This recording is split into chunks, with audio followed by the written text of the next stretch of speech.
High up on the mist-shrouded peaks of Yulin Mountain, where jagged cliffs clawed at the heavens and ancient pines clung precariously to stone, lay the sanctuary of Grand Master Min Kong. It was a place removed from the clamor of the world below, a haven of profound tranquility punctuated only by the sigh of the wind through the crags and the distant cry of unseen birds. Here, time seemed to flow differently, measured not in hurried heartbeats but in the slow, deliberate cycles of sun and moon, bloom and decay. The air itself felt thin and pure, charged with a subtle energy that sharpened the senses and quieted the mind. Stone pathways, worn smooth by centuries of devoted footsteps, wound between simple wooden structures that blended seamlessly with the rugged landscape. Incense smoke curled lazily from braziers, carrying prayers and intentions towards the indifferent sky. Yet, even in this bastion of peace, an almost imperceptible tension sometimes thrummed beneath the surface, a quiet hum of cosmic awareness, a sense that the veil between worlds was thinner here than elsewhere. Grandmaster Min Kong sat beneath the gnarled branches of a 1,000-year-old cypress, a simple clay teacup warming his weathered hands. His eyes, deep-set and radiating a wisdom that transcended mortal years, gazed out over the rolling sea of clouds that obscured the valleys far below. His long beard, white as spun moonlight, flowed over robes the color of faded moss. He wasn't merely looking, he was perceiving, sensing the intricate dance of energies that wove through existence. His thoughts, as they often did, drifted towards his disciples, particularly Qianan. Ah, Qianan! A soul carrying echoes of immense suffering from lives long past, yet possessing a core of unwavering kindness that shone through the shadows. Min Kong had seen the potential in the young man from their very first encounter, a depth of understanding, a natural affinity for the Tao that was rare, precious. He remembered the divination, the startling glimpse into Qianan's previous incarnation, a life cut short by betrayal and violence at the hands of those he called brothers. That such darkness could birth such present gentleness, it was a testament to the resilience of the spirit, a confirmation of the intricate, often painful, workings of karma and fate. Min Kong knew Qianan's path was destined for greatness, but also fraught with trials.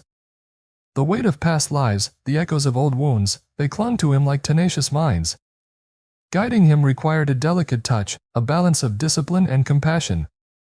Min Kong had once withheld a painful truth from Qianan, choosing a path of temporary deception for what he believed was the greater good, only to realize the young man's insight had already pierced the veil. A faint smile touched the Grand Master's lips. Yes, the student sometimes surpassed the teacher in unexpected ways. The river flows, and the waves behind push the waves before. Perhaps the true successor he had long sought was finally taking shape. Not far off, near a small, meticulously tended herb garden, Dulin practiced her calligraphy, her brush dancing across rice paper with focused grace. Each stroke was precise, imbued with intent, forming not just characters but potent symbols, channels for spiritual energy. She was the quiet one, her strength lying not in overt displays of power but in her deep connection to the subtle arts, her understanding of seals and talismans. Her concentration was absolute, a small island of serenity amidst the vastness of the mountain. In contrast, the sharp crack of wood striking wood echoed from the training grounds. Trong Hoi, powerfully built and radiating restless energy, moved through his martial forms with explosive force. Sweat beaded on his brow, his breath coming in controlled bursts. He was all fire and action, impatient with contemplation, eager to test his strength against tangible foes. He respected the Grand Master, of course, but sometimes chafed under the perceived slowness of their secluded life. His gaze occasionally flickered towards the tranquil figure of Qianan, sometimes tending the garden, sometimes meditating, a flicker of something unreadable, perhaps envy, perhaps simple incomprehension of his fellow disciples' quiet ways. He overheard snippets of the Master's musings sometimes, words about successors and destiny, and couldn't help but wonder where he fit into those grand designs. Wasn't strength and decisiveness needed? Wasn't he the most capable in a fight? The fragile peace of the afternoon shattered abruptly. It began as a distant sound, a frantic scrambling on the lower trails, growing rapidly louder. Then, a cry, not of exertion, but of pure, unadulterated terror, raw and desperate, echoing unnervingly against the ancient stones. Dulin's brush paused mid-stroke. Trong Hoi froze, his fighting stance instantly shifting to one of alert defense. Even the Grand Master's serene gaze sharpened, turning towards the source of the commotion. A figure stumbled into the main courtyard, collapsing onto the stone flags. It was a young man, barely into his 20s, his clothes torn and smeared with mud and something darker, perhaps dried blood? His chest heaved with ragged, painful gasps, his back soaked through with sweat that plastered his tunic to his skin.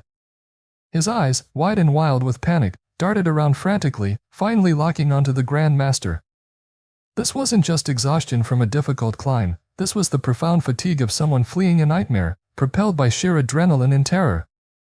The journey here, up the treacherous paths of Yulin Mountain, must have been an ordeal beyond description, a desperate flight from an unspeakable horror. Trong Koi took an aggressive step forward. "Who are you? What is the meaning of this disruption?" His voice was rough, suspicious. Yulin, more cautious, moved closer, her hand hovering near the pouch of talismans at her belt. "Brother, wait. Look at him. He's terrified." Kenan, who had appeared silently from the direction of the gardens, approached the fallen man with quiet concern, his usual gentle demeanor etched with worry. "Friend," he began softly, "what troubles you so? Who do you seek?" But the young man didn't seem to hear them. His gaze remained fixed on Grand Master Min Kong. With a surge of desperate strength, he pushed himself forward, crawling on his hands and knees, stopping only when he reached the master's feet. He didn't speak, couldn't speak through the choking sobs and gasps for air. Instead, he pressed his forehead to the cold stone in a gesture of utter supplication, his body trembling violently. The sound that escaped him was a broken wail, a plea torn from the depths of his soul. "Master, save us. Please. Grand Master, save my village. Save Suong Mu Village." The name hung in the suddenly still air. Suong Mu Village. The Village of Mists. A remote settlement nestled deep in the valleys, known for its isolation and the resilience of its people. Grand Master Min Kong rose slowly, his movements fluid despite his age. He stepped forward and gently placed a hand on the young man's trembling shoulder. "Peace, child. Rise." His voice was calm, a steady anchor in the visitor's storm of terror.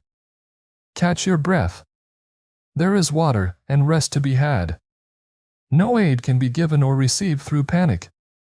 He helped the young man to his feet, guiding him towards the simple stone table where his tea still sat. The visitor stumbled, his legs barely supporting him. Lin quickly fetched a fresh cup and poured cool water from a nearby spring, her movements efficient and calming. Kenan, noticing the man's uncontrollable shaking and deathly pallor, disappeared towards the kitchens and returned moments later with a small bowl of warm, steaming rice porridge. "Eat," Kenan urged gently. "Replenish your strength." The young man, Trung Kien, as they would soon learn his name was, looked blankly at the offerings, then seized the water cup, gulping it down so quickly he choked. He pushed the porridge away slightly, still unable to form words, his eyes darting towards the path he had climbed as if expecting horrors to follow him even here. He grabbed the Grand Master's sleeve, his knuckles white. "Please. Master, the calamity, it consumes us." His voice cracked, dissolving again into ragged breaths. The air crackled with unspoken questions, with the weight of a terror so profound it had driven this man on a desperate pilgrimage to their secluded sanctuary. What manner of calamity could evoke such raw fear? What darkness had befallen the isolated village of mists? Grand Master Min Kong regarded Trung Kien with profound stillness, his ancient eyes holding a universe of patience. He gestured again towards the seat. "Sit, son. Rest your body, calm your spirit. Then, when you are able, tell us everything. Start from the beginning." Trung Kien finally sank onto the stone bench, his body slumping as if the last vestiges of adrenaline had finally drained away, leaving only exhaustion and dread. He closed his eyes for a moment, battling the tremors that still racked his frame. The disciples watched, silent and expectant, the tranquility of their mountain home now irrevocably pierced by the shadow of the unknown horror unfolding in the world below. After a long, trembling breath, Trung Kien opened his eyes, the terror still swimming within them, but now tempered with a sliver of desperate hope. He looked at the Grand Master, the wise man who represented his village's last chance. And so, as the mists began to curl around the peaks of Yulin Mountain like spectral shrouds, the tale began, a story woven with threads of love and sorrow, a narrative that would unleash forces both benevolent and terrifying upon them all. And so, as the mists began to curl around the peaks of Yulin Mountain like spectral shrouds, the tale began, a story woven with threads of love and sorrow, a narrative that would unleash forces both benevolent and terrifying upon them all. Trung Kien, fortified slightly by the water and the presence of the Grand Master, drew a ragged breath. His voice, when he finally spoke, was rough, still thick with the terror he had fled, but coherent now, driven by the desperate need to make them understand. It started about a year ago, Grand Master, he began, his gaze distant, fixed on the memories replaying behind his eyes. Back in my home, Suong Mu Village. You may know it, nestled deep in the western valleys, wrapped in fog most mornings, hidden from the easy paths of the world. He paused, gathering his thoughts, painting a picture of his home not as the place of horror it had become, but as it was then. A place of simple rhythms, where life ebbed and flowed with the seasons, dictated by the planting and harvesting of rice, the tending of livestock. The villagers lived a life largely unto themselves, their connections to the outside world tenuous, infrequent. News traveled slowly, carried by the occasional trader or returning relative. Material wealth was scarce, yes, but their bonds were strong, forged through shared hardship and celebration, generations living side by side, knowing each other's joys and sorrows as intimately as their own. They were a community woven together like the intricate patterns on the fabrics their women painstakingly created. Life was hard, demanding constant toil, but it was predictable, knowable. Until he arrived. He came out of nowhere, really, Trung Kien continued, a shadow crossing his face. A stranger, unlike anyone we'd seen before. From the city. Said his name was Lang Du. A photographer, he explained, a man chasing duty with a strange, gleaming box that captured moments in time. Lang Du was traveling the country, documenting its hidden corners, its fading traditions, its raw landscapes for some grand project. Suong Mu Village, with its ethereal mists and untouched ways, was meant to be another stop on his journey, another collection of images. Fate, however, had other plans. The rains had been fierce the night before he reached us, Trung Kien recounted, his hands unconsciously clenching. Turned the upper paths into treacherous streams of mud and slick rock. We found him just below the Dragon's Tooth Pass. He must have slipped, fallen badly. Trung Kien described finding Lang Du sprawled amongst the ferns, his face pale with pain, his ankle twisted at an unnatural angle. The expensive camera lay nearby, miraculously unharmed but useless to its owner in his current state. There was initial hesitation, Trung Kien admitted. Strangers were rare, and city folk often brought complications. But the man was clearly injured, helpless. Ignoring him wasn't an option in Suong Mu. Village custom, simple human decency, demanded action. I, along with a couple of others heading down from the upper fields, managed to get him onto a makeshift stretcher, he said. Carrying him back wasn't easy. He was taller than most of us, and the path was still slick. But we managed. They brought Lang Du back to Trung Kien's own modest home, a simple structure of wood and thatch, like most in the village. His mother, skilled in the old ways of healing, carefully examined the injury. A bad sprain, possibly fractured. She applied poultices of pungent herbs, bound the ankle tightly, and insisted the stranger rest. Word spread quickly, as it always did. A man from the city, injured. Curiosity drew neighbors to Trung Kien's doorway, peering in, offering quiet words of concern, small gifts of food, a handful of dried fruit, some fresh eggs. They were wary, perhaps, but fundamentally kind, their hospitality ingrained. Lang Du, despite the pain and the unfamiliar, rustic surroundings, seemed to possess an easy charm. He thanked them profusely, his voice smoother than the river stones, his manner polite. He spoke of the places he'd been, the wonders he'd seen, painting pictures with words that left the villagers wide-eyed. He was a window onto a world most of them could barely imagine. And it was during these first few days, while Lang Du was confined to the simple mat bed in Trung Kien's home, that she came. My Lan, Trung Kien said, his voice softening with a remembered warmth now tinged with unbearable sorrow. She was the light of our village. 18 years old then. Beautiful, but not in the way of city women, master. Hers was the beauty of a wildflower, pure and untouched. Innocent. He described My Lan, orphaned at a young age, living with her older sister, Tan Truc. Tan Truck was the practical one, sturdy and responsible, managing their small plot of land, while My Lan was the dreamer, gifted with nimble fingers that wove fabrics soft as mist, vibrant with color drawn from berries and roots. She was shy, rarely venturing far, her world largely confined to the rhythms of Suong Mu. Yet, within her burned a quiet curiosity about the life beyond their valley, fueled by the fragmented tales brought back by traders. She heard about the injured city man, Trung Kin explained. And being My Lan, kind soul that she was, she steamed some sweet potatoes, the best ones, from her sister's patch, and brought them over. He recalled the moment vividly. My Lan standing hesitantly in the doorway, a woven basket in her hands, steam rising invitingly from the purple-skinned tubers. Her large, dark eyes, fringed by thick lashes, glanced shyly at the stranger resting within. Lan Du, propped up against the wall, looked up and saw her. Trung Qian watched as a look of stunned appreciation crossed the photographer's face.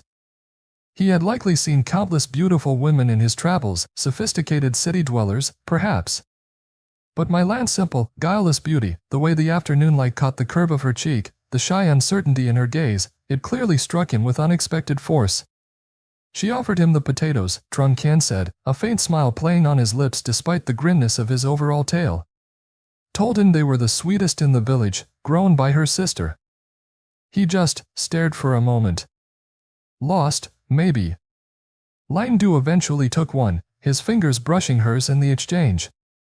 A simple, accidental contact, yet Trung Qian saw the jolt that went through both of them. My Lan snatched her hand back as if burned, a blush creeping up her neck, while Lan Du looked momentarily flustered, murmuring an apology, a sheepish grin appearing on his handsome face. It was just a moment. Small. Insignificant, perhaps. But Trung Qian, watching them, sensed something shift in the air. A spark. An invisible thread suddenly spun between the sophisticated man from the sprawling city and the innocent girl from the misty village. He saw the way Lan Du's eyes followed My Lan as she quickly made her excuses and fled, flustered by the encounter. He saw the thoughtful, almost bemused expression on Lan Du's face as he slowly peeled the sweet potato, his gaze lingering on the doorway where she had stood. My Lan was fascinated by him, by his stories, by his camera, Trung Qian elaborated. She had never seen such a thing. He would explain how it worked, this magic box that could steal a moment and hold it forever. She would listen, captivated, asking questions in her soft voice. Her curiosity about the world outside, a world Lan Du represented, was palpable. And he, in turn, seemed increasingly captivated by her. Not just her beauty, but her purity, her complete lack of artifice, so different from the women he likely knew. He seemed drawn to her quiet strength, the resilience beneath the shy exterior, the deep connection she had to her home, her land, her traditions, things he, perhaps, felt disconnected from in his own restless life. They were worlds apart. He, a man who chased horizons, lived by his wits and his lens, comfortable in bustling cities. She, a girl whose life was defined by the mountains surrounding her village, whose hands knew the feel of the earth and the loom, whose heart beat in time with the ancient rhythms of Suong Mu. Yet, in those initial days, as he recovered under Trung Qian's roof, a connection began to form, fragile but undeniable.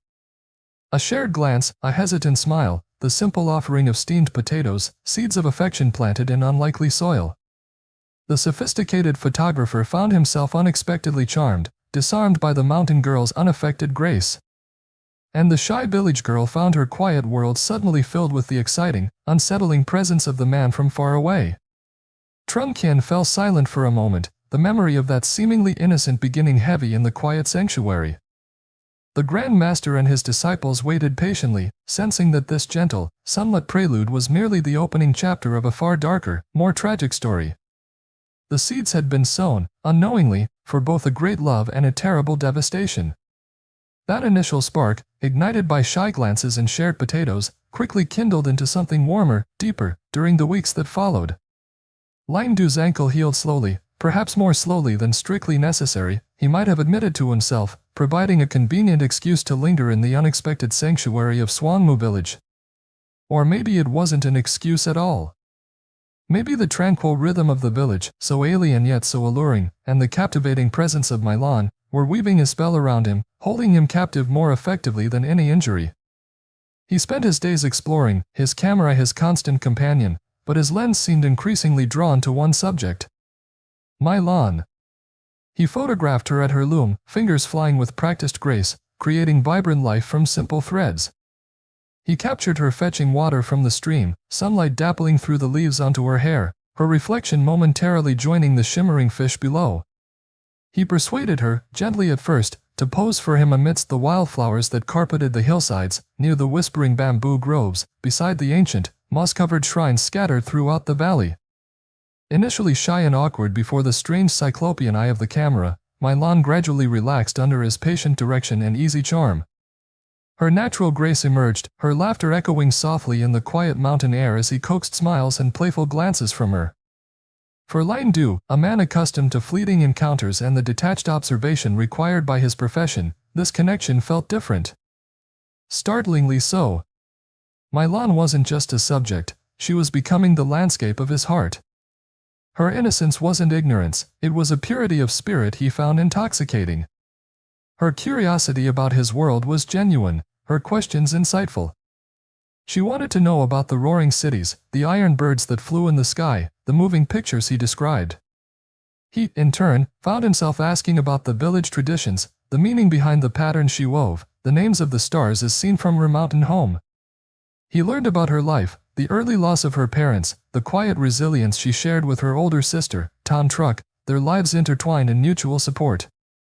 He saw the strength beneath her gentle exterior, the deep roots connecting her to this place.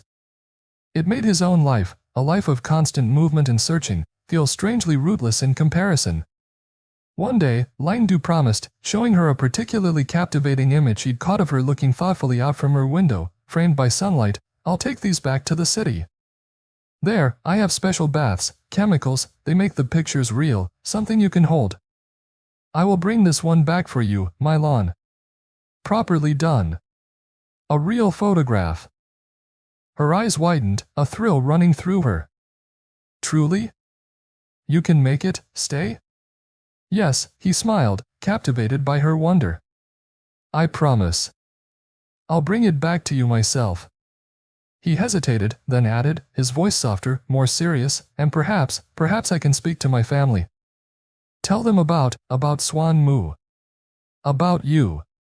It wasn't a direct proposal, not yet, but the implication hung in the air between them, a fragile bubble of a shared future. My lawn blushed, lowering her gaze, but a shy, hopeful smile played on her lips. The seed of a dream was planted. The idyllic weeks flowed by like the mountain stream, marked by shared meals with Trung Kien and his family, long walks through the fragrant forests, quiet conversations under the star-dusted sky, and the growing certainty of their affection. Lang Du filled memory cards with images, not just of my lawn, but of the entire village, the weathered faces of elders, the boisterous games of children, the textures of daily life. He felt a sense of peace here, a belonging he hadn't anticipated. Then, the message arrived. Borne by a weary trader making his infrequent rounds, it was a crumpled note carrying urgent news from the city. Lang Du's mother, frail for some time, had taken a sudden turn for the worse. Critically ill. He was needed. Immediately. The news struck Lang Du like a physical blow. He stared at the note, the simple, stark words shattering the peaceful bubble he had inhabited. Duty called, familial obligation pulling him back to the world he had momentarily forgotten. He looked at my lawn, her trusting eyes reflecting her complete ignorance of the turmoil suddenly raging within him. How could he leave? How could he stay? The conflict tore at him.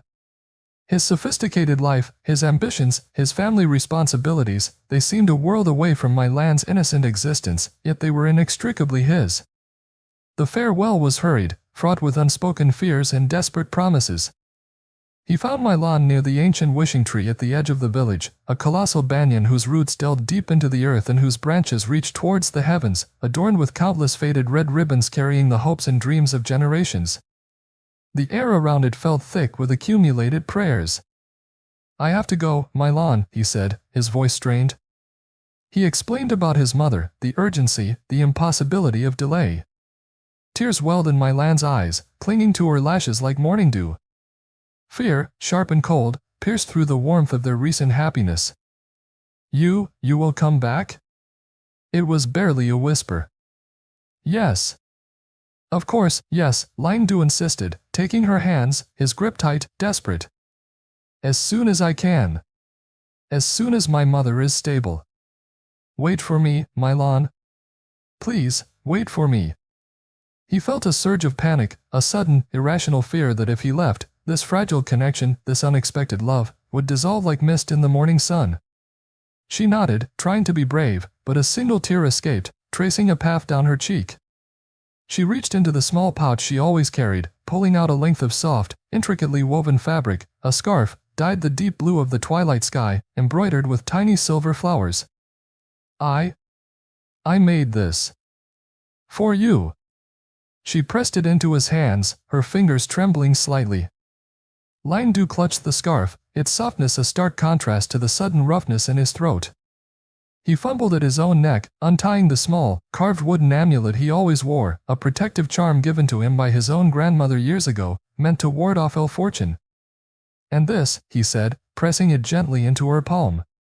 It has kept me safe on my travels. Let it protect you while I am gone. Keep it safe, until I return for it, and for you. He pulled her into a fierce embrace, burying his face in her hair, inhaling the scent of wildflowers and wood smoke. I promise, My Lan, he whispered against her ear, his voice thick with emotion. I swear I will come back. Then he was gone, striding quickly down the path leading out of the valley, not daring to look back, the weight of his promise heavy on his shoulders. My Lan stood by the wishing tree, clutching the amulet, the soft blue scarf of forgotten warmth in her other hand. She watched his figure shrink in the distance, becoming a small, solitary speck against the vast green mountains, until he disappeared entirely around a bend. Only then did the tears flow freely, tears of sorrow, of fear, but also of tenacious hope, clinging to his promise like a lifeline. The days turned into weeks. The first week, My Lan scanned the path constantly, her heart leaping at every distant figure, only to deflate when it wasn't him. She reread the memory of his promise, polishing the amulet he had given her until the wood shone. The second week, a small seed of doubt began to sprout. The third, anxiety began to gnaw at the edges of her hope. Tan Truc, her sister, watched her with growing concern, noticing her silences, the shadows under her eyes, her listless movements at the loom. A month passed. Then too. The vibrant colors of summer began to fade, replaced by the burnished golds and reds of autumn. Still, no word came from Lang Du, no returning trader brought a message. No familiar figure appeared on the winding path. The villagers, initially curious about my land city lover, now exchanged pitying glances. Had he forgotten her? Had he merely been amusing himself with a simple village girl? The whispers, though unspoken in her presence, reached my Lan nonetheless, chilling her fragile hope. 3 months. An eternity in the heart of one waiting. The amulet felt cold in her hand now, his promise a distant echo fading against the relentless silence. My Lan went through the motions of her days, her spirit retreating inwards, a growing dread coiling in her stomach. She felt different. Changed. A profound exhaustion settled deep in her bones, unrelated to her work. A strange nausea sometimes swept over her in the mornings. She tried to ignore it, to push the terrifying suspicion away, clinging desperately to the image of Lang Du's smiling eyes, his earnest promise. But the silence stretched on, vast and empty, and the hope that had sustained her began to feel like a cruel mirage in an endless, desolate landscape. The darkness was gathering, both outside her quiet village and deep within her own body. The darkness My Lan carried wasn't just the gloom of unanswered letters and fading hope, it was a physical presence, a growing secret nestled deep within her. The morning sickness became undeniable, the strange fatigue relentless. There were changes in her body she could no longer dismiss as mere consequence of heartache. She remembered that last night with Lang Du, under the canopy of stars by the whispering stream, a night where passion and promises blurred the lines of caution. A memory once cherished, now revisited with a dawning, sickening dread. Pregnant. The realization struck her with the force of a physical blow, stealing the air from her lungs. Her hand instinctively flew to her still flat stomach, a tremor running through her. Life. A life created from love, from whispered promises under the moon, now felt like a terrifying indictment. Pregnant and alone. Panic warred with a desperate, illogical sliver of hope. Maybe this would be the thing to bring him back? A child, their child. Surely, he wouldn't abandon his own flesh and blood? He had spoken of the future, hadn't he? Of returning, of family. Or had she imagined that part, colored his casual words with her own desperate longing? The silence from the city stretched on, vast and mocking. 3 months. His promise, once a beacon, now felt like a fragile thread about to snap. The amulet he'd given her, once warm with his touch, felt cold and foreign against her skin, offering no comfort, only a bitter reminder. It was Tan Truc, her practical, earthbound sister, who finally shattered My Lan's fragile state of denial. Tan Truc had been watching, her sharp eyes missing little.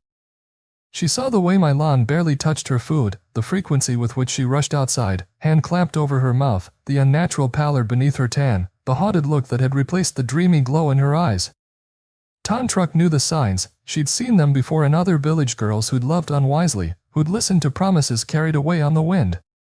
One evening, as they sat weaving by the fading light, the rhythmic clatter of the looms the only sound in their small hut, Tan Truc abruptly put down her shuttle. Her gaze, when it met My Lan's, was direct, leaving no room for evasion. My Lan, she began, her voice tight with worry and a simmering anger, you are unwell. More than just lovesick. Your color is gone, you barely eat. Tell me the truth. Don't hide from me. Are you carrying his child?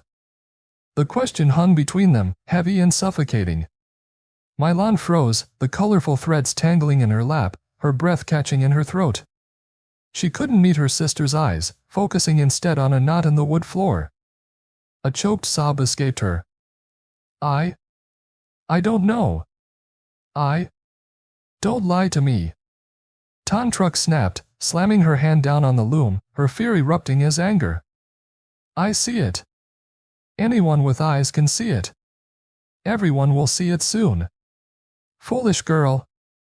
Did you truly believe him? A man like that, from the city? With his smooth words and fancy clothes? They come here, take what they want, whisper sweet lies about love and forever, and then vanish. Was his promise worth this? Tan Truc gestured wildly, encompassing My Lan's state, the silent village outside, the looming shame. He loves me.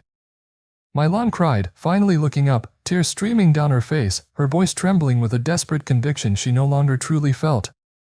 He promised he would come back. He gave me this. She clutched the wooden amulet Lang Du had given her, as if it were proof. His mother was ill, Tan Truc, truly. He had to go, but he promised. He swore it. Tan Truc let out a harsh, unbelieving laugh that scraped against My Lan's raw nerves. His mother? A convenient excuse. Or perhaps true, but what does it matter? He played you for a fool, little sister. Threw you a trinket to keep you quiet.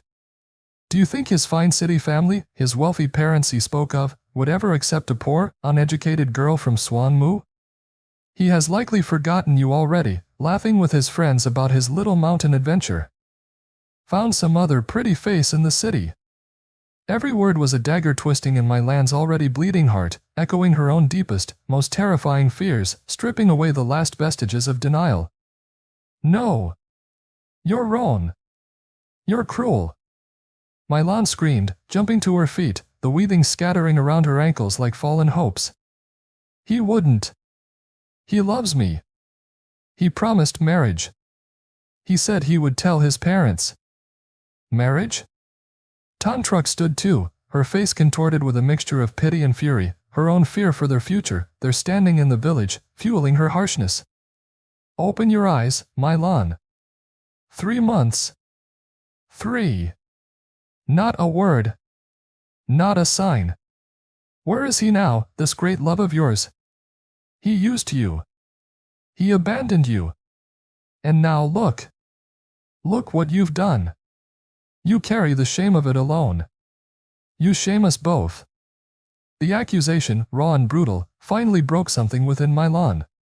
The last vestiges of her hope crumbled into dust. Abandoned by Lang Du, condemned by her own sister, facing the inevitable whispers and scorn of the village. She felt trapped, utterly alone, soiled. The love she had cherished, the dream she had nurtured, had turned into a nightmare, a source of shame and despair.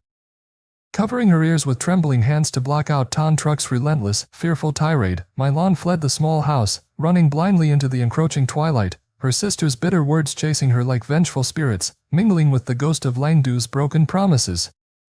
She ran without seeing, tears blinding her, the path blurring, the world closing in, offering no solace, no escape. That night, a storm broke over Suong Mu Village with terrifying violence. Wind howled through the valley like a hungry beast, tearing at thatch roofs and whipping the trees into a frenzy. Rain lashed down in blinding sheets, turning the paths into torrents. Lightning split the sky, momentarily illuminating a world consumed by chaos, followed by crashes of thunder that shook the very earth. It was a night fit for madness, for despair reaching its final, terrible conclusion. No one saw My Lan slip out into the tempest, her thin clothes soaked instantly, her hair plastered to her face.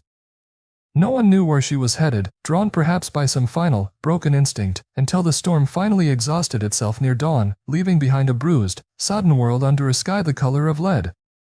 It was Trung Kien, rising early to check for storm damage, who found her. She hung from the lowest, thickest branch of the thousand-year banyan, the ancient, sacred heart of the village, the very tree where she and Lang Du had perhaps shared whispered hopes, making her final choice a desecration of memory as well as life. The hand-woven scarf he had admired, soaked and heavy, was knotted tight around her neck, its deep blue color almost black in the dim morning light. Her body, pale and still, swayed gently in the dying breeze, a heartbreaking pendulum marking the end of a short, tragic life. The amulet Lang Du had given her lay on the muddy ground beneath her feet, fallen from her grasp, meaningless now. A cry of horror tore from Trung Kien's throat, shattering the morning quiet. Villagers came running, drawn by the sound, their sleep-heavy eyes whitening in shock and disbelief as they took in the scene. Tan Truck arrived, pushing through the crowd, her face a mask of anguish, collapsing beside the tree with a wail that echoed My Lan's own despair from the night before, a sound of utter, soul-shattering grief and guilt. But as the horrified villagers gathered, murmuring in hushed, frightened tones, pointing and whispering, a new, more profound terror began to dawn. It started subtly, a few leaves, impossibly yellowed, detaching themselves from the banyan's mighty branches and drifting down, landing softly on My Lan's still form. Then more, and more, raining down like tears of sorrow, far too many for the season. Before their disbelieving eyes, the vibrant green canopy began to fade with unnatural speed, turning a sickly gray as if afflicted by a sudden, fatal blight. The thick, powerful branches seemed to brittle, the life force visibly draining from the ancient tree, its sacred energy violated, extinguished by the act of despair committed upon it. The air grew heavy, unnaturally cold despite the emerging sun, thick with a sense of profound wrongness, a palpable disturbance in the natural and spiritual order. Gasps rippled through the crowd. People stepped back instinctively, fear replacing shock. A path cleared through the stunned crowd as Tien Ko Van Du, the village's ancient matriarch, made her slow way forward, leaning heavily on a gnarled bamboo staff. 90 years she had seen pass in this valley, her wisdom respected, her connection to the spiritual world undeniable. Her wrinkled face, usually serene, was now etched with deep alarm as she surveyed the scene, the lifeless girl, the rapidly dying sacred tree. She reached out a trembling hand, touching the banyan's rapidly graying bark. A deep sigh shuddered through her frail body. She closed her eyes for a long moment, seeming to listen to whispers only she could hear, then opened them, her gaze sweeping over the terrified faces of the villagers. When she spoke, her voice was thin as cobwebs, yet it carried an authority that silenced every murmur, cutting through the chill air. "The balance is broken," she rasped, her eyes fixed on the withered leaves still falling around them like morbid snowflakes. "The sacred heart of our village, its spirit, has been desecrated by this profound sorrow, this broken promise." She paused, her gaze seeming to pierce the veil of the present, looking into a future shadowed with dread. "An old darkness stirs. The Onkai, the potent breath of resentment, from this poor child's end, from the life within her, also denied, it has fed something terrible. Something hungry. This is only the beginning." Her voice dropped lower, filled with chilling certainty. "A great calamity, born of this tragedy, nurtured by this desecrated ground, will soon fall upon Suong Mu. A sorrow that walks, a vengeance unborn, it comes." Her words hung in the chilling air, a prophecy of doom delivered amidst the wreckage of a broken heart and a dying tree. The villagers stared at the body of my lawn, then at the withered banyan, and finally at the ancient woman whose words had never led them astray. The grief for my lawn was now mingled with a chilling premonition, a creeping dread of the unknown horror her death seemed to have unleashed upon their isolated world. The tragedy was not over, it was merely transforming into something far more monstrous, stirring in the shadows cast by their grief. The chilling prophecy delivered by Tien Van Du settled over Suong Mu Village like the persistent mists that gave it its name, thick with dread and unspoken fear. Grief for my lawn warred with a creeping terror of the calamity her death had supposedly unleashed. The once vibrant thousand-year banyan stood as a stark, gray monument to the tragedy, its withered branches reaching towards the sky like skeletal fingers, a constant, unnerving reminder of the broken balance. My land's funeral was a somber, hurried affair, conducted under the shadow of fear and sorrow. There were no elaborate rituals, only the essential rites performed with heavy hearts. Wrapped simply in a woven mat, her slight form was carried by Trung Kien and a few other village men to the communal burial ground on the hillside overlooking the valley. Tan Truc followed, stumbling, supported by neighbors, her face buried in her hands, her shoulders shaking with inconsolable sobs that seemed torn from the very depths of her soul. Guilt gnawed at her, sharper than any grief, her harsh words, her angry accusations, now echoed relentlessly in her mind. I drove her to it, the thought repeated, a merciless rhythm matching her shuddering breaths. I should have held her, told her we would face it together. If only she had been kinder, more understanding, if only. The useless refrain tortured her. Trung Kien walked with a stoic mask, but his eyes held a haunted look. He remembered my land's shy smile, her infectious curiosity, the feel of her hand accidentally brushing his when she offered Lang Du those steamed potatoes. He remembered the hope that had briefly illuminated her face when the photographer spoke of returning. He had facilitated their meeting, welcomed the stranger into his home. A different kind of guilt, the guilt of the unwitting accomplice, settled heavily in his chest as he helped lower his friend's sister into the cold earth. The villagers watched the simple burial, their faces a mixture of pity for the sisters and of fearful respect for the dead girl and the power her tragic end seemed to command. They whispered prayers, not just for my land's spirit, but for the safety of the village, their eyes nervously scanning the withered banyan in the distance. As the last handful of earth covered the shallow grave, marked only by a rough stone, a cold wind suddenly swept across the hillside, extinguishing the incense sticks and causing the mourners to shiver, despite the midday sun. An ill omen, some muttered, pulling their collars tighter. No one lingered.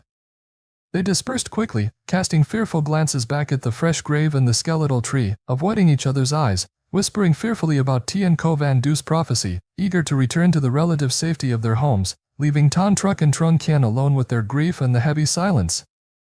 Unknown to them, hidden amongst the dense foliage further up the slope, a pair of dark, ancient eyes watched the proceedings with cold satisfaction, Lao Kui Kok. In the days that followed, a pall hung over Suong Mu. Tan Truc rarely left the small hut she had shared with her sister, moving like a ghost through the familiar space, her loom silent, gathering dust. The vibrant threads my lawn had loved seemed to mock her from their baskets. Trung Kien threw himself into the back-breaking work of the fields, seeking exhaustion as a balm for his troubled mind, but finding little peace, the image of my land's swaying form burned into his memory. The village itself felt subdued, conversations were hushed, laughter was rare. Every unusual shadow, every night sound, seemed magnified, filtered through the lens of Tien Van Du's warning. Then, the strange occurrences began, subtle at first, easily dismissed. Faint whispers seemed to sigh on the wind near my land's grave, especially as twilight deepened, sounding almost like a name being called. Tan Truc would sometimes wake in the dead of night, certain she heard faint weeping just outside her door, only to find nothing there but the sighing wind and the oppressive darkness. Objects in their hut would sometimes be found slightly moved, a cup placed differently, a weaving shuttle on the floor. Unexplained cold spots would materialize suddenly in the corner where my lawn used to sit, raising gooseflesh despite the ambient warmth. Small things, easily dismissed as tricks of the mind or drafts, yet they contributed to the growing unease, fraying the nerves of the already grieving sister. One night, Tan Truc awoke abruptly, a chilling cold settling over her despite the blankets. The air in the small hut was unnaturally still. Then she heard it, the soft, rhythmic clack-clack of the loom in the corner, the sound my lawn used to make weaving late into the night. Impossible. Tan Truck's heart hammered against her ribs. Trembling, she slowly sat up and saw her. A translucent, shimmering form hovered near the loom, indistinct yet unmistakably Mylan.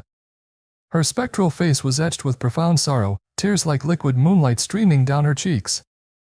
She didn't speak, but her desperate gaze fixed on Tan Truck, and her ethereal hand drifted repeatedly towards her own belly, a silent, agonizing plea. Save, child, trapped. The words seemed to form in Tan Truck's mind rather than her ears. The apparition lingered for only a heartbeat, then faded like smoke, leaving Tan Truck shaking uncontrollably in the suffocating darkness, the phantom clatter of the loom still echoing in the silence, the chilling certainty washing over her. It was no dream. Her sister's spirit was trapped, tormented, pleading for help for the life she still carried. Meanwhile, on the furthest outskirts of the village, in a dilapidated hut clinging to the mountainside, half hidden by overgrown bamboo and shrouded in perpetual shadow, Lao Kui Kok tended to his own dark affairs. Few villagers ever ventured near his dwelling, and for good reason. Strange lights were sometimes seen flickering within late at night, and livestock that strayed too close occasionally vanished without a trace or were found dead from inexplicable ailments. He was a figure of fear and speculation, a recluse, some whispered a disgraced sorcerer cast out from a distant temple, a man who dealt in secrets and shadows better left undisturbed. His appearance was unsettling, unnaturally gaunt, with skin like dried parchment stretched taut over sharp bones, eyes that seemed too bright, too knowing, burning with a cold, reptilian intensity beneath bushy white eyebrows. His long, dirty fingernails were stained with unidentifiable substances, and a faint, unpleasant odor, like damp earth and decay, clung to him. His hut, glimpsed through the bamboo, was a chaotic jumble filled with strange implements, jars containing murky liquids, bundles of dried herbs hanging from the rafters emitting pungent smells, animal skulls, bones of unknown origin, and scrolls covered in cryptic, spidery symbols. He rarely came into the village, usually only to trade for bare necessities, his appearances always brief, marked by averted gazes and hurried whispers among the villagers. He had been a fixture on the fringes for years, a disquieting presence most preferred to ignore. But Lao Kui Kok ignored nothing. He had watched the city photographer, Lang Du, arrive. He had noted the burgeoning affection between him and the village beauty, Mylan. He had sensed the girl's condition, her growing despair, long before anyone else. He felt the shift in the village's energy, the rising tide of sorrow and fear after her death. And he had been waiting, patient as a spider in its web, for the perfect confluence of tragedy and spiritual turmoil. The night Mylan fled into the storm, Lao Kui Kok had been near the 1,000-year banyan, hidden within the tempest's fury, observing. He felt the surge of On Kai, the potent energy of resentment, betrayed love, and utter despair, as her spirit violently tore itself from her body at the moment of death. It was exactly what he needed, raw, powerful, untethered. Before her soul could dissipate or find its path to the underworld, before the natural order could claim it, he acted. As the wind howled around him like tormented spirits, he began to chant, his voice a low, guttural drone that seemed to blend with the storm's roar, words of power drawn from forbidden texts, words that twisted the air. He raised a small, obsidian mirror, its surface unnaturally black, seeming to drink the stormy darkness. As he chanted, the mirror pulsed with a faint, sickly green light. He directed it towards the tormented, newly released spirit of Mylan, a confused, shimmering form weeping near her lifeless body hanging from the banyan. The mirror acted like a spiritual lodestone, its dark energy latching onto the anguished On Kai, pulling the essence of Mylan towards it. Her spectral form twisted, crying out in silent agony, fighting instinctively against the unnatural pull, but the sorcerer's will, fueled by decades of dark practice, was stronger. With a final, triumphant grunt, Lao Kui Kok sealed the mirror's surface with a complex symbol drawn swiftly in his own blood, trapping Mylan's sorrowful spirit within its dark, reflective confines. A cruel, thin smile stretched across his desiccated lips. The first piece, the essential key, was secured. Back in his foul-smelling hut, Lao Kui Kok placed the obsidian mirror on a makeshift altar surrounded by flickering candles made of black wax emitting a greasy smoke. Within the mirror's depths, a faint, tormented mist swirled and pulsed weakly, Mylan's captured soul. The old sorcerer chuckled, a dry, rasping sound like stones grinding together.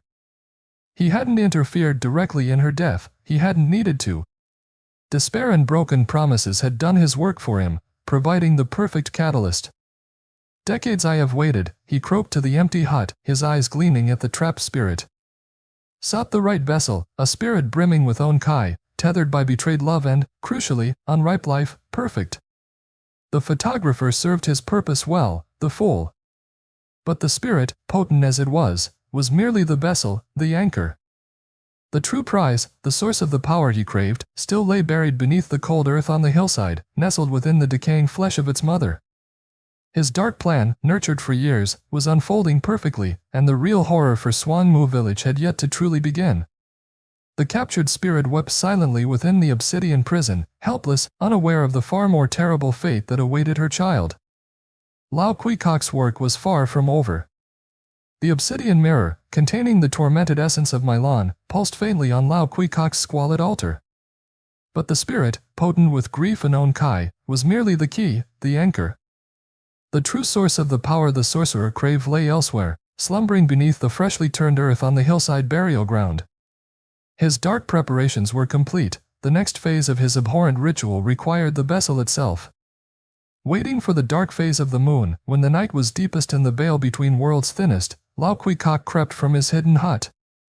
He moved with an unnatural swiftness for one so ancient and gaunt, his dark robes blending into the moonless shadows.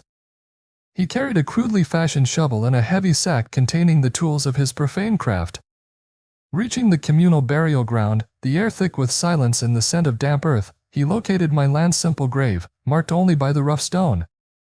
The withered banyan tree stood sentinel nearby, its dead branches skeletal against the starless sky, a testament to the tragedy that had occurred there. With callous disregard, Lau Kui Kok began to dig. The shovel bit into the soft earth, the rhythmic scraping sound unnervingly loud in the stillness. He worked quickly, efficiently, sweat barely beading on his parchment-like skin despite the exertion. Soon, the shovel struck wood, the flimsy coffin. Using an iron pry bar from his sack, he splintered the lid and wrenched it open. A gasp, almost involuntary, escaped his lips, quickly followed by a dry chuckle of satisfaction. Milan's body lay within, eerily preserved. Her features were peaceful in death, yet her skin held an unnatural pallor, and the faint scent of sorrow seemed to cling to her form, intensified by the onkai that had caused the banyan to wither. The sorcerer noted with cold detachment the slight swell of her abdomen. Perfect. The unborn child, nurtured by its mother's life force and steeped in her despair, was untouched by decay. Taking a wickedly curved ritual knife from his sack, its blade stained with previous dark uses, Lau Kui Kok leaned into the coffin. With swift, practiced movements that spoke of long familiarity with such gruesome work, he made an incision, exposing the dormant life within.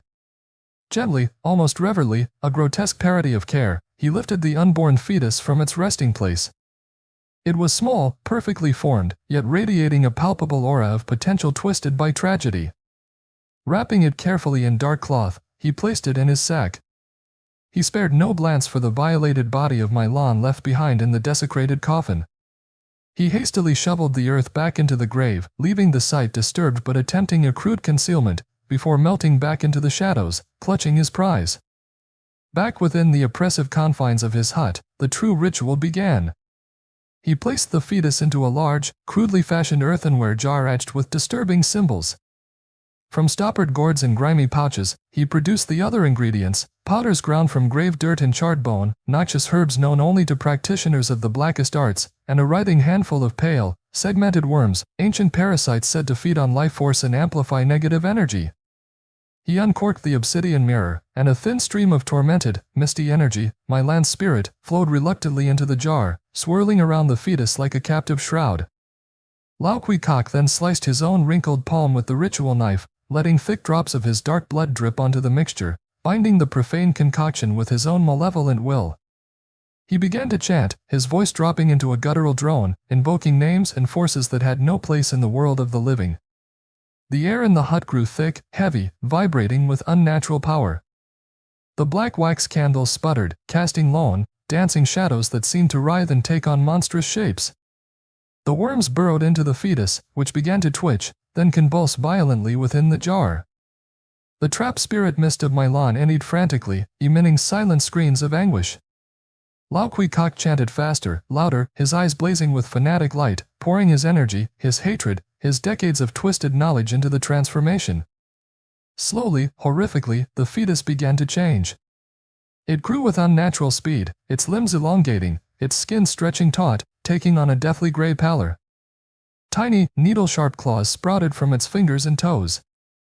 Its mouth whitened into a lipless maw, revealing rows of razor-sharp fangs. Its eyes snapped open, revealing not the innocent gaze of a newborn, but empty, pitch-black orbs radiating cold hunger. The Keitai, the fetus monster, had been born, an abomination forged from sorrow, dark magic, and death.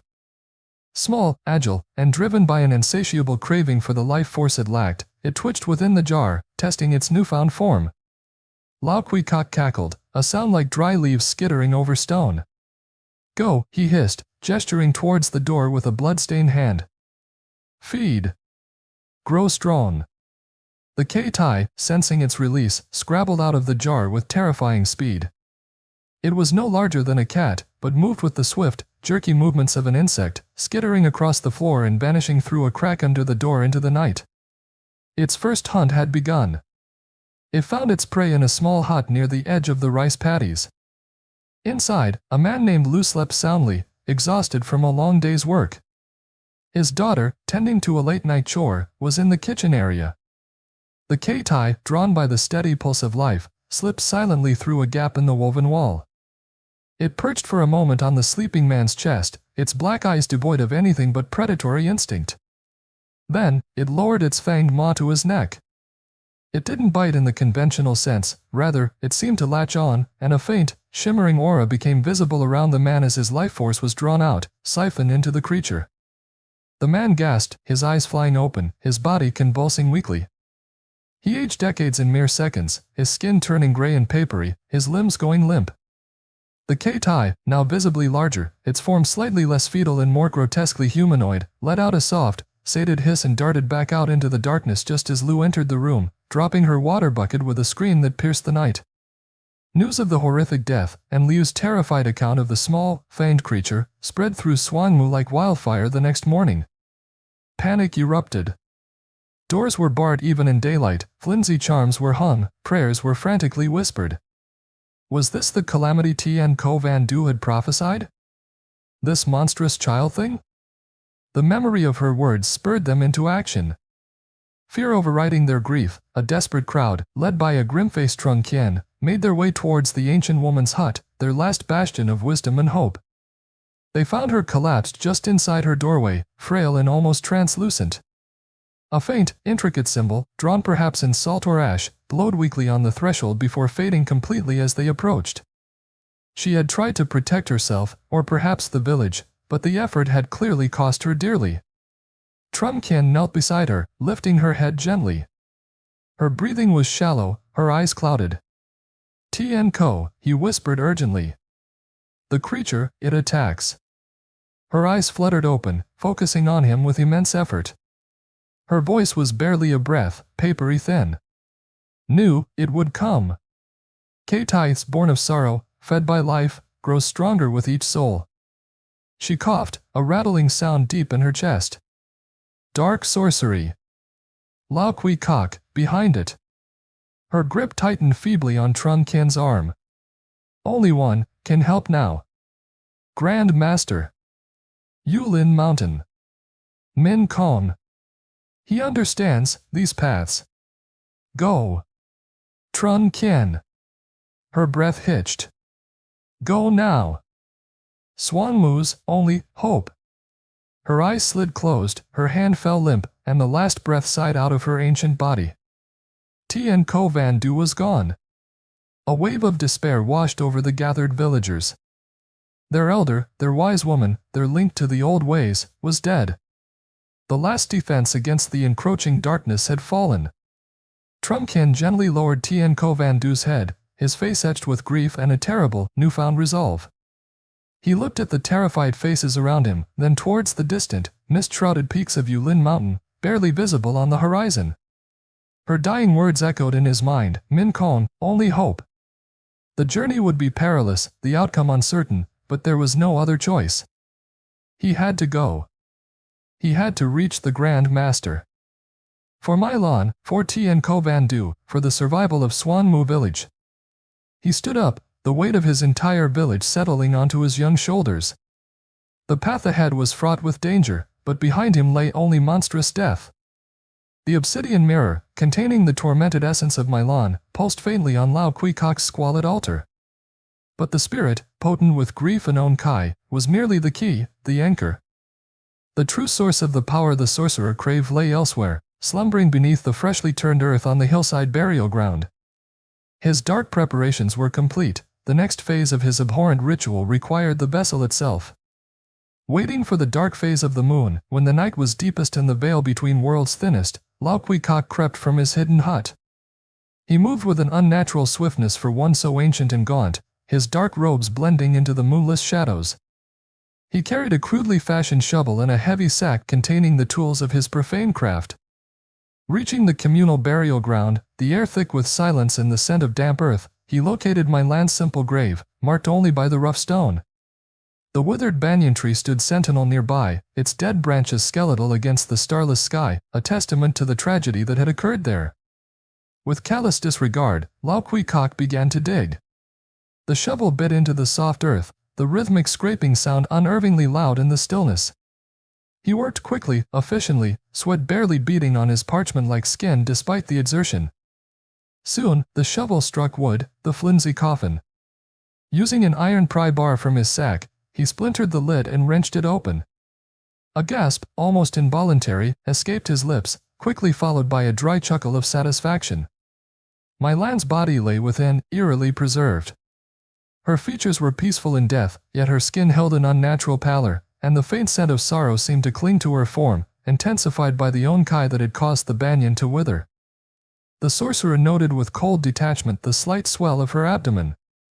Perfect. The unborn child, nurtured by its mother's life force and steeped in her despair, was untouched by decay.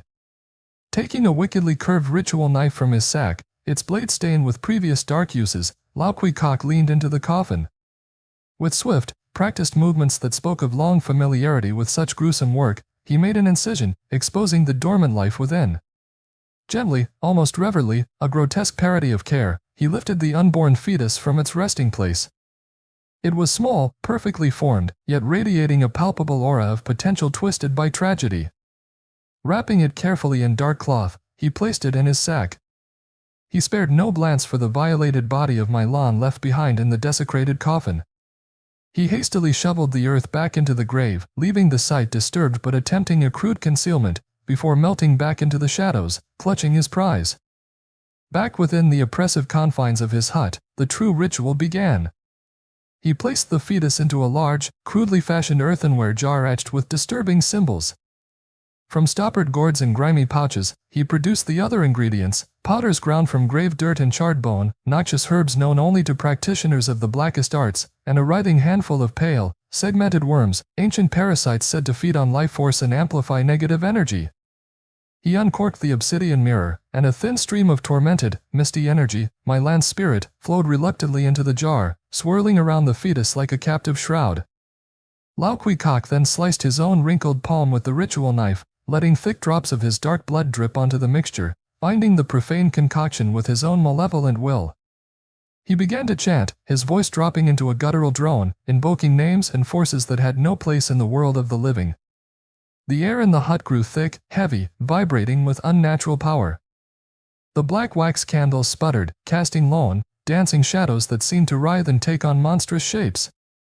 The worms burrowed into the fetus, which began to twitch, then convulse violently within the jar. The trapped spirit mist of Milan eddied frantically, emitting silent screams of anguish. Lao Kui Kok chanted faster, louder, his eyes blazing with fanatic light, pouring his energy, his hatred, his decades of twisted knowledge into the transformation. Slowly, horrifically, the fetus began to change. It grew with unnatural speed, its limbs elongating, its skin stretching taut, taking on a deathly gray pallor. Tiny, needle-sharp claws sprouted from its fingers and toes. Its mouth whitened into a lipless maw, revealing rows of razor-sharp fangs. Its eyes snapped open, revealing not the innocent gaze of a newborn, but empty, pitch-black orbs radiating cold hunger. The Keitai, the fetus monster, had been born, an abomination forged from sorrow, dark magic, and death. Small, agile, and driven by an insatiable craving for the life force it lacked, it twitched within the jar, testing its newfound form. Lao Kui Kok cackled, a sound like dry leaves skittering over stone. Go, he hissed, gesturing towards the door with a blood-stained hand. Feed. Grow strong. The K-Tai, sensing its release, scrabbled out of the jar with terrifying speed. It was no larger than a cat, but moved with the swift, jerky movements of an insect, skittering across the floor and vanishing through a crack under the door into the night. Its first hunt had begun. It found its prey in a small hut near the edge of the rice paddies. Inside, a man named Lu slept soundly, exhausted from a long day's work.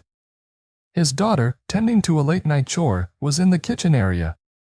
The K-Tai, drawn by the steady pulse of life, slipped silently through a gap in the woven wall. It perched for a moment on the sleeping man's chest, its black eyes devoid of anything but predatory instinct. Then, it lowered its fanged maw to his neck. It didn't bite in the conventional sense, rather, it seemed to latch on, and a faint, shimmering aura became visible around the man as his life force was drawn out, siphoned into the creature. The man gasped, his eyes flying open, his body convulsing weakly. He aged decades in mere seconds, his skin turning gray and papery, his limbs going limp. The K-Tai, now visibly larger, its form slightly less fetal and more grotesquely humanoid, let out a soft, sated hiss and darted back out into the darkness just as Lu entered the room, dropping her water bucket with a scream that pierced the night. News of the horrific death, and Liu's terrified account of the small, fanged creature, spread through Suong Mu like wildfire the next morning. Panic erupted. Doors were barred even in daylight, flimsy charms were hung, prayers were frantically whispered. Was this the calamity Tien Ko Van Du had prophesied? This monstrous child thing? The memory of her words spurred them into action. Fear overriding their grief, a desperate crowd, led by a grim-faced Trung Kien, made their way towards the ancient woman's hut, their last bastion of wisdom and hope. They found her collapsed just inside her doorway, frail and almost translucent.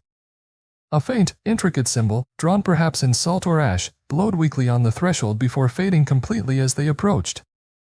She had tried to protect herself, or perhaps the village, but the effort had clearly cost her dearly. Trung Kien knelt beside her, lifting her head gently. Her breathing was shallow, her eyes clouded. Tien Ko, he whispered urgently. The creature, it attacks. Her eyes fluttered open, focusing on him with immense effort. Her voice was barely a breath, papery thin. Knew it would come. K-Tai, born of sorrow, fed by life, grows stronger with each soul. She coughed, a rattling sound deep in her chest. Dark sorcery. Lao Kui Kok, behind it. Her grip tightened feebly on Trung Kien's arm. Only one can help now. Grand Master. Yulin Mountain. Min Kong. He understands these paths.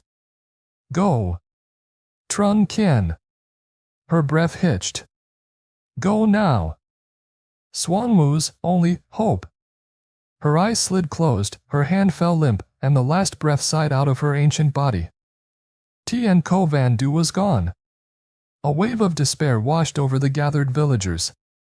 Their elder, their wise woman, their link to the old ways, was dead. The last defense against the encroaching darkness had fallen. Trung Kien gently lowered Tien Ko Van Du's head, his face etched with grief and a terrible, newfound resolve. He looked at the terrified faces around him, then towards the distant, mist-shrouded peaks of Yulin Mountain, barely visible on the horizon. Her dying words echoed in his mind, Min Kong, only hope. The journey would be perilous, the outcome uncertain, but there was no other choice. He had to go. He had to reach the Grand Master. For My Lan, for Tien Ko Van Du, for the survival of Suong Mu Village. He stood up, the weight of his entire village settling onto his young shoulders. The path ahead was fraught with danger, but behind him lay only monstrous death. The uneasy truce enforced by the disciples' arrival was short-lived. As night fell again over the fear-choked Suong Mu Village, an oppressive darkness gathered, thicker and more menacing than mere absence of light. The air grew unnaturally cold, carrying the faint, metallic tang of shed blood and the cloying scent of decay emanating from the withered banyan tree.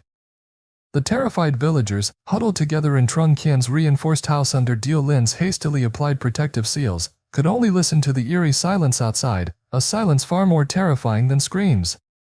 Qianan, Dulin, and Trong Hoi stood vigil near the village entrance, the dead banyan looming behind them like a skeletal judge. They knew the creature, the K-Tai, and its master would not stay hidden for long. Their brief earlier encounter had confirmed the master's assessment. This was no ordinary ghost or demon, but something twisted, unnatural, resistant to conventional spiritual arts. "It's strong," Trong Hoi muttered, gripping the white phoenix wand, its smooth wood cool against his palm. He flexed his shoulders, impatience warring with a grudging respect for the power they faced. Stronger than it should be. Those talismans barely singed it. "Its strength comes from a perverted source," Dulin replied quietly, her fingers tracing the intricate patterns on a fresh talisman. "Life force, stolen and corrupted.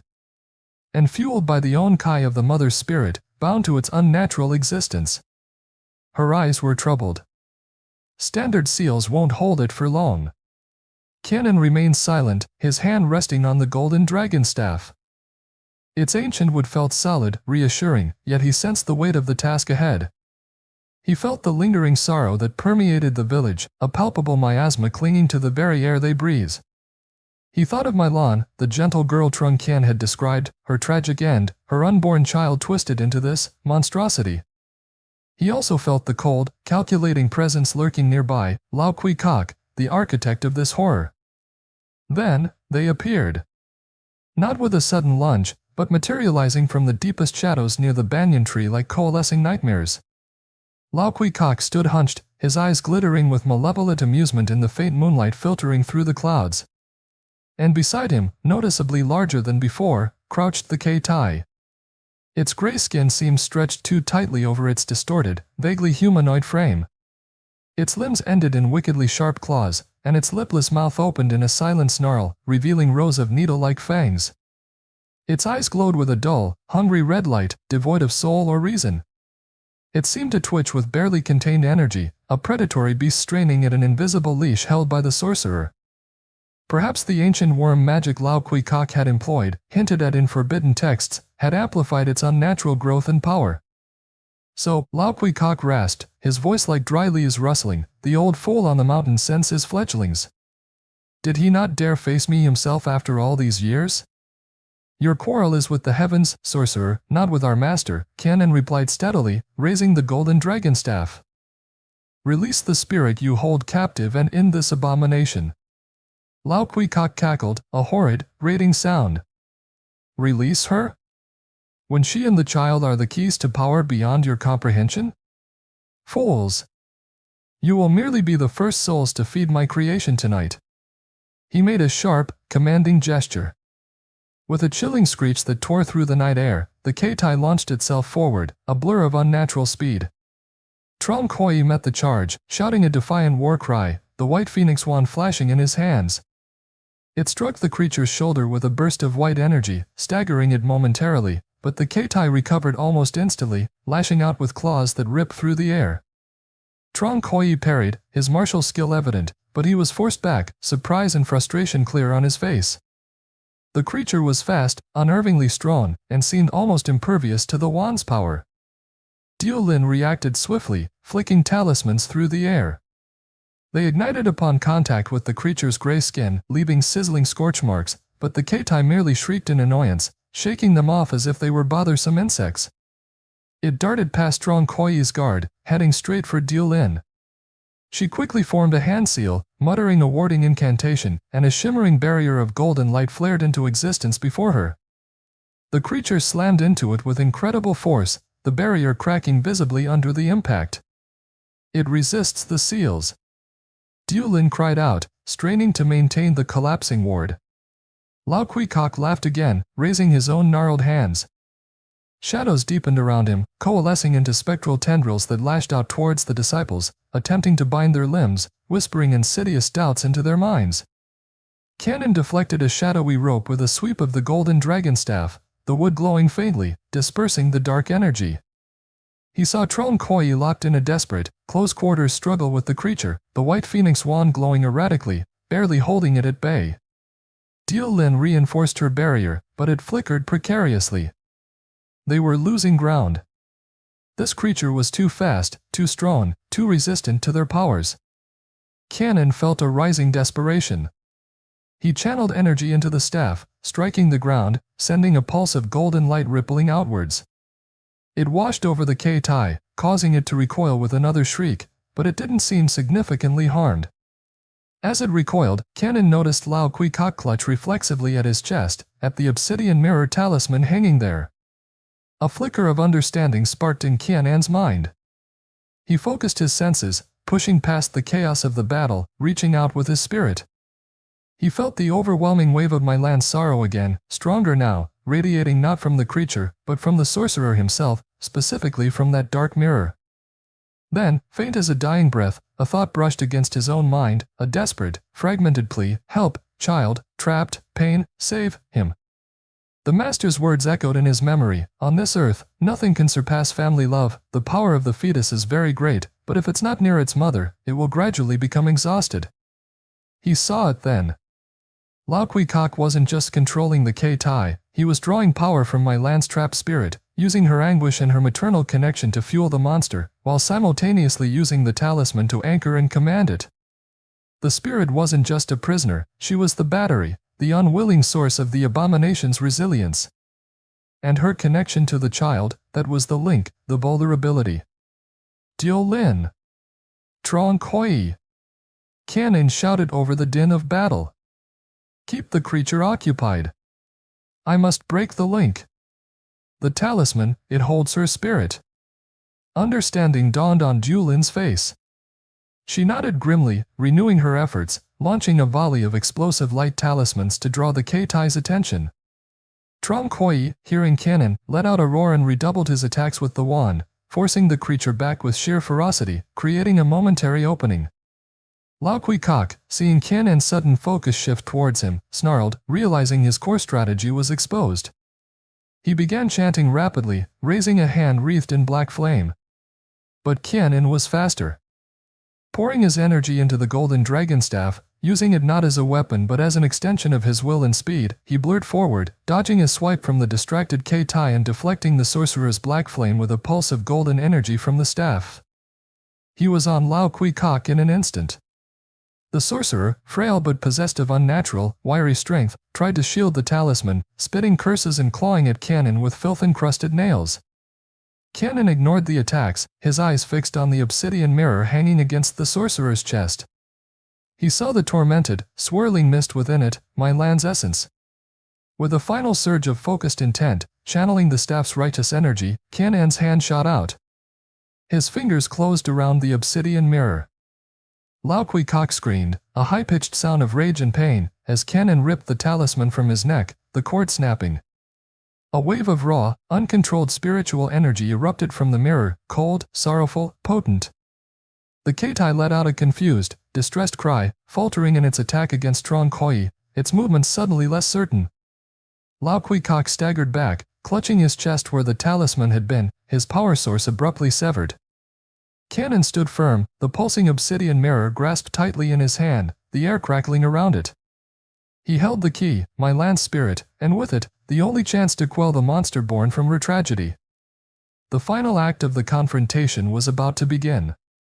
With Lao Kui Kok dissolved into nothingness, the unnatural pressure that had gripped Suong Mu Village seemed to lift, replaced by a ringing silence broken only by the ragged breaths of the disciples and the distant sound of early morning birdsong. The vortex of golden and silver light receded, the celestial energies of the dragon and phoenix flowing back into the quiescent staff and wand. Before them, bathed in the soft, pre-dawn glow, hovered the translucent spirit of Milan. The tormented anguish that had twisted her features was softening, replaced by an expression of profound, sorrowful love. Cradled protectively in her ethereal arms was the essence of her child. The monstrous form of the K-Tai had dissolved entirely, leaving only the faint, shimmering outline of a peacefully sleeping infant, its brief, terrifying existence unmade, its corrupted life force seemingly purified by the sacred power unleashed and, perhaps more potently, by the overwhelming presence of its mother's love. The chilling red glow in its eyes was gone, replaced by a gentle, restful darkness. Milan looked down at the spectral infant, spectral tears tracing paths down her cheeks, no longer tears of despair, but perhaps of release, of acceptance. She looked up then, her gaze meeting Qianan's. No words were spoken, but understanding flowed between the living disciple and the departed spirit. Canon nodded slowly, recalling the Grand Master's teachings on the intricate pathways of karma and rebirth. He sensed the Master's wisdom guiding his thoughts now. Your path does not end here, my Lan, Canon said softly, his voice filled with compassion, addressing the spirit directly. Diu Lin and a humbled, silent Trong Koi stood beside him, watching with awe and sorrow. The sorrow you endured, the unnatural way your child was conceived in darkness, it created a knot in the threads of fate, tethering you both to this place, to that resentment. He gestured towards the spot where Lao Kui Kok had vanished. But the darkness that bound you has been purged. The vessel he sought to create has been unmade by love and sacred power. My land spirit inclined her head slightly, seeming to understand. She looked down again at the child form nestled in her arms, her love a palpable force. You cannot remain in this world, Canon continued gently. Neither of you. But the great Tao is merciful. Because your suffering was profound, and because the bond between you remained unbroken even through such violation, you will not be cast into the shadowed realms. You will be granted passage, a chance for swift rebirth. Together. He spoke with quiet certainty, feeling the truth of the Master's insight flowing through him. Your shared karma, purified now, will allow you to begin anew, free from the shadows of this life. A faint, almost imperceptible smile touched my land's spectral lips. A look of profound peace settled over her features. She held the spirit child closer, then, turning towards the first golden rays of dawn beginning to pierce the horizon, her form began to grow fainter, more translucent. The infant's shape in her arms seemed to merge with her own light. With a final, grateful glance towards the disciples, towards the waking village, my land spirit dissolved completely, fading into the gentle morning light like mist touched by the sun. A palpable sense of peace settled where she had hovered, the heavy Yonkai that had suffocated the village finally, truly, dispersed. The three disciples stood in silence for a long moment, watching the sunrise paint the sky with colors of hope. The ordeal was over. Exhaustion, bone-deep and profound, settled upon them. Trong Koi looked down at the white phoenix wand, then glanced towards Diu Lin, a flicker of grudging admiration in his eyes before he quickly masked it. He offered a curt, almost imperceptible nod. Diu Lin met his gaze calmly, then turned to Canon, offering a small, weary smile of shared relief. Canon bowed his head slightly, gripping the golden dragon staff, feeling the weight of responsibility, the echoes of sorrow, and the quiet satisfaction of a duty fulfilled. Their task here was done.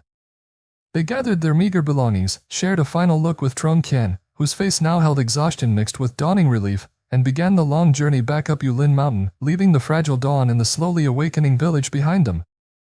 It was several days later that Lang Du finally arrived in Suong Mu Village. His journey back had been fraught with delays, his mother's recovery slower than anticipated, obligations demanding his attention. But through it all, the image of Mylan, her trusting eyes, her shy smile, had sustained him. He carried the developed photographs, tangible proof of his promise kept, and a heart full of plans for their future. He pictured her delight, imagined their reunion, the life they could build. The reality that greeted him was a chilling counterpoint to his dreams. He noticed it first as he approached the village outskirts, the thousand-year banyan, the magnificent tree he remembered so vividly, stood gaunt and strangely grayed, though signs of tentative new life, tiny green buds, were just beginning to emerge on its lower branches. An unsettling sight. Then, the village itself. Quieter than he remembered, subdued, with an atmosphere that spoke not of rustic peace, but of recent, profound trauma. Doors seemed to remain closed longer than usual, and the few villagers he saw met his cheerful greeting with guarded, sorrowful eyes. He found Trung Kien near his hut, repairing a storm-damaged fence. Lin Du hailed him, holding up the packet of photographs. Trung Kien. I'm back. I have the pictures for my lawn. Trung Kien looked up, and the hope drained from Lin Du's heart at the raw grief etched on his friend's face. Trung Kien slowly lowered his tools. His voice, when he spoke, was heavy, thick with unshed tears. Lin Du, you are too late. And then, the story poured out. The agonizing weight, the pregnancy, the bitter argument with Tan Truck, the despair, the discovery beneath the blighted banyan tree. Lin Du listened, disbelief warring with a rising tide of horror and crushing guilt. He dropped the photographs, the images of my land's smiling face scattering unnoticed in the dirt. He stumbled back, shaking his head, refusing to comprehend. No, no, it can't be. I promised. I was coming back. He sank to his knees, the smooth city photographer utterly undone, consumed by a grief so profound it felt like a physical tearing within his soul. He saw my land's face, felt her hand in his, heard his own promises echoing back at him, now tasting like ash. His delay, his broken word, had sown the seeds of this devastation. Later, he would face Tan Truc, see the accusation mixed with shared sorrow in her eyes, and the weight of his guilt would become a permanent shadow upon his heart. The seasons turned over Suong Mu Village. Slowly, tentatively, life began to reassert itself.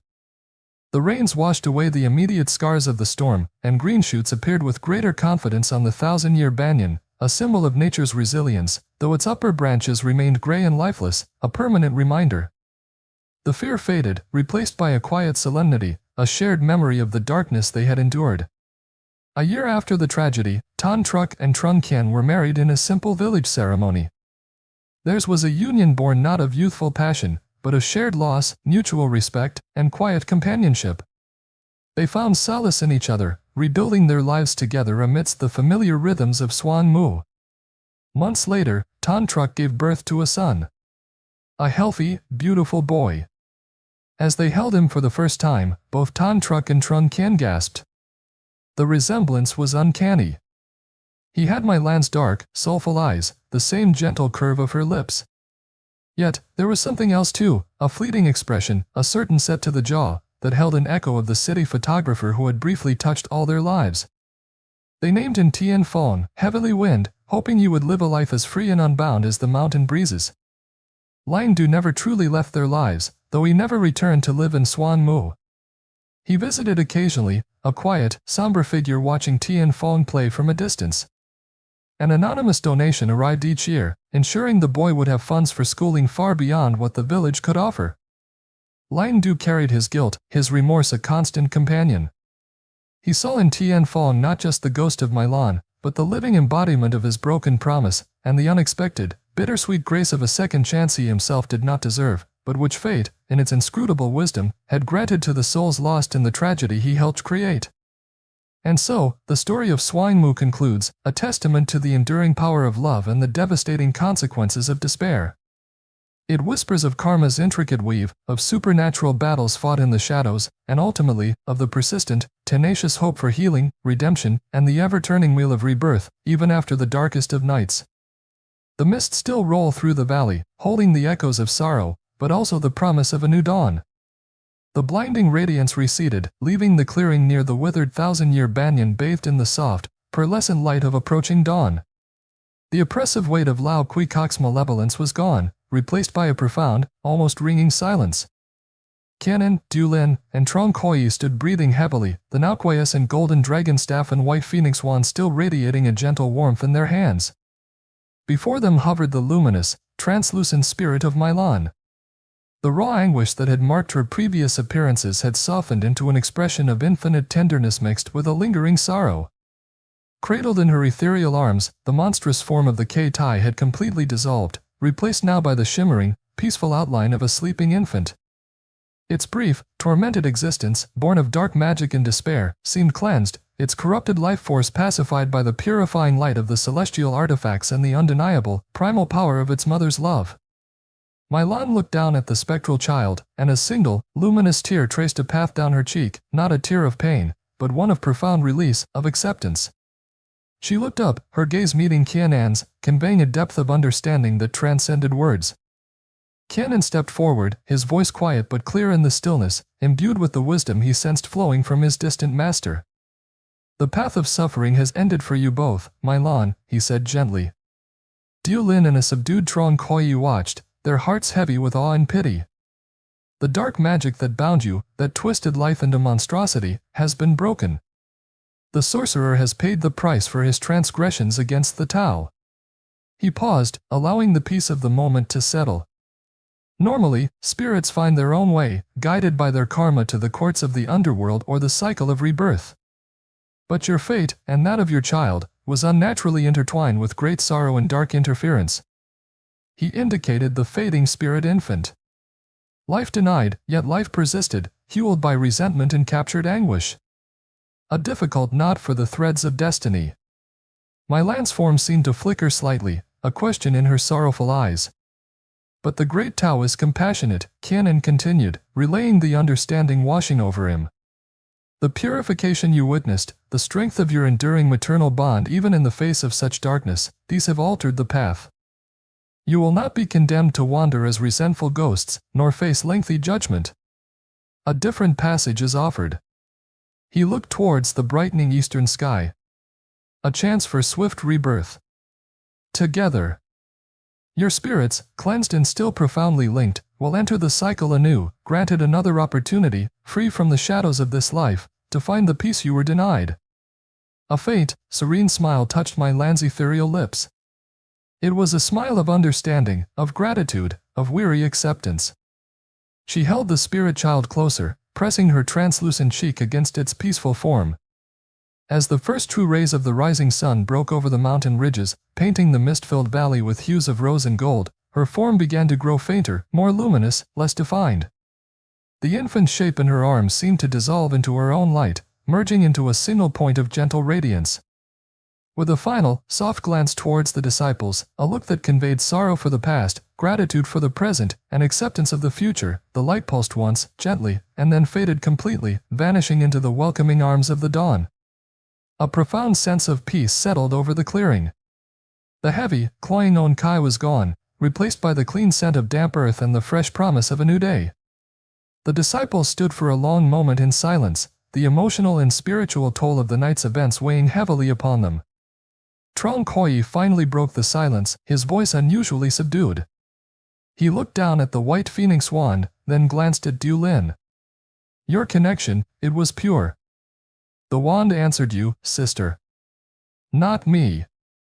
There was no anger in his voice now, only a grudging, humbled acceptance. You fought well. Du Lin offered him a small, understanding smile. We all fought as the Tao guided us, brother. Balance required all our efforts. Qianan nodded, weary but resolute. Let us return to the Master. There are lessons in this for all of us. They turned away from the now peaceful village, leaving behind the scene of horror and redemption, and began the arduous climb back towards the sanctuary on Yulin Mountain. It was almost a week later when Lang Du arrived, his heart pounding with a mixture of nervous anticipation and guilt over his long delay. He carried the promised photographs, including the special portrait of my lawn by the window, and a small, velvet box containing a delicate jade bracelet, a gift from his now-recovered mother for his intended bride. He rehearsed his apologies, his renewed promises, as he walked the final stretch of the path into Suong Mu Village. The first sign that something was terribly wrong was the 1,000-year banyan. He remembered its lush, vibrant canopy, a landmark of comforting solidity. Now, it stood partially gray and withered, though, strangely, new green buds hesitantly dotted its lower reaches. An unsettling sight. Then the village itself, quieter, more subdued than he recalled. Doors remained closed, and the few people he saw averted their eyes, their faces etched with a sorrow that went beyond the usual hardships of village life. He hurried towards Trung Can's hut, his anxiety mounting. He found his friend sitting outside, carving a piece of wood with slow, deliberate movements, his face aged beyond his years. Trung Can. Lang Du called out, forcing a smile. I'm back. Where is my lawn? I brought the photographs. He held up the packet. Trung Can looked up slowly, his eyes ancient with grief. He put down his carving knife. Lang Du, he said, his voice flat, devoid of its usual warmth. You should not have come back. What? What do you mean? Where is she? Lang Du's smile faltered, a cold dread beginning to seep into his veins. And then Trung Can told him. Everything. The agonizing wait. The discovery of the pregnancy. The terrible argument with Tan Truck. The despair. The banyan tree. The prophecy. The K-Tai. The battle. The spirit's departure. Liang Du listened, the color draining from his face, the packet of photographs slipping unnoticed from his numb fingers. The images of my land's radiant smile scattered in the dust at his feet. When Trung Kin finished, Liang Du stood frozen, unable to speak, unable to breathe. Then a terrible, ragged sob tore from his chest, and he collapsed, overwhelmed by a grief and guilt so immense it threatened to shatter him. He saw my land's trusting eyes, heard his own facile promises, felt the weight of the amulet he'd given her. His broken promise, his delayed return, it hadn't just broken her heart, it had unleashed hell. He stayed for days, a ghost haunting the edges of the village, speaking to a devastated Tan truck, visiting the simple grave on the hillside, his remorse a suffocating shroud. There were no words of forgiveness offered, none he could accept even if there were. Eventually, he left, a broken man carrying a burden of guilt that would shadow the rest of his days. Time, like the mountain streams, flowed onward, slowly healing the wounds of Suong Mu Village. The memory of the terror faded, becoming a cautionary tale whispered by elders around evening fires. The thousand-year banyan, though scarred, continued its slow recovery, new leaves unfurling season after season, a symbol of enduring life. A year or so after the departure of the disciples, Tan Truc and Trung Kin, bound by shared grief and a quiet, steady affection, were married. Their life was simple, marked by hard work and the gentle rhythms of the village, finding solace and strength in each other's presence.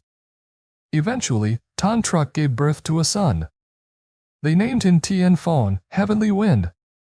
He was a beautiful, healthy child, but as he grew, both parents were struck by an uncanny familiarity in his features. He had my land's dark, expressive eyes, the exact shape of her smile. Yet, at other times, in a certain stubborn set of his jaw or a flash of thoughtful intensity in his gaze, there was an unmistakable echo of the city photographer, Liang Du. Tan Truc and Trung Kin exchanged knowing glances, understanding without words the miracle of rebirth they had been granted, the final, peaceful resolution of my land's tragic cycle. Liang Du heard news of the child, perhaps through infrequent, indirect inquiries. He never returned to impose himself on their lives, but his connection remained. Each year, a significant sum of money would arrive anonymously via a trusted trader, designated for Tien Phong's education. Sometimes, villagers would report seeing a solitary, well-dressed man standing on a distant ridge, looking down towards the valley, his face etched with a permanent sadness, before turning and walking away. He watched from afar, contributing silently to the future of the child born from his love and his failure, his penance a quiet, lifelong vigil. The mist still weaved through the valleys of Suong Mu, carrying the scent of pine and damp earth, holding the echoes of sorrow and the whispers of resilience. The story serves as a reminder of love's immense power, both creative and destructive, of the devastating weight of broken promises and despair, of the intricate, inescapable laws of karma, and of the enduring, mysterious hope for redemption, for healing, and for the ever-turning wheel of rebirth that offers new beginnings, even after the most profound darkness.